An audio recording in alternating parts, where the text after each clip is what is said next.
NLP වලදී සාකච්ඡා කරන තවත් වැදගත් presupposition එකක් ගැන අද අපි කතා කරමු. Everyone makes the best choice available to them at the time they make it. ටිකක් හිතලා බලන්න, තීරණයක් ගන්නකොට ඔයා ඒ තීරණය ගන්නෙ.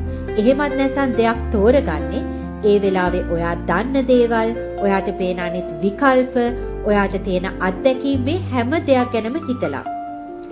ඔයා ගන්නේ ඔයාට ගන්න පුළුවන් හොඳම තීරණේ. එහෙමත් නැත්නම් ඔයාට පෙනුන බෙස්ම choice එක. එකම සිටුේෂන් එකක මමයි ඔයයි දෙන්නම ඉන්නවනම් අපි දෙන්න ගන්න තීරණය කරන තෝරා ගැනීම වෙනස් වෙන්නේ මෙන්න මේ හේතුව නිසා. තවත් කෙනෙක්ගේ තීරණයක්, තවත් කෙනෙක්ගේ choice එකක් ඔයාට කිසිම වෙලාවක criticize කරන්න බෑ.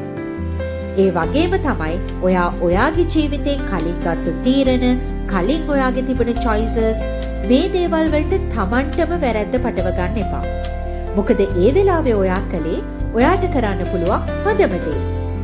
ඒක වැරදි කියලා දැන් හිතෙනවා නම් ඒකෙන් පාඩමක් ඉගෙනගෙන ඉස්සරහට යන එක තමයි වැදගත්. ආයෙමත් ඩිසිෂන් එකක් ගනිද්දී එහෙමත් නැත්නම් සිලෙක්ෂන් එකක් කරද්දී එකම වැරද්ද වෙන්න දෙන්නේ නැතුව ඔයාව ඩිෆෙන්ඩ් කරගන්න.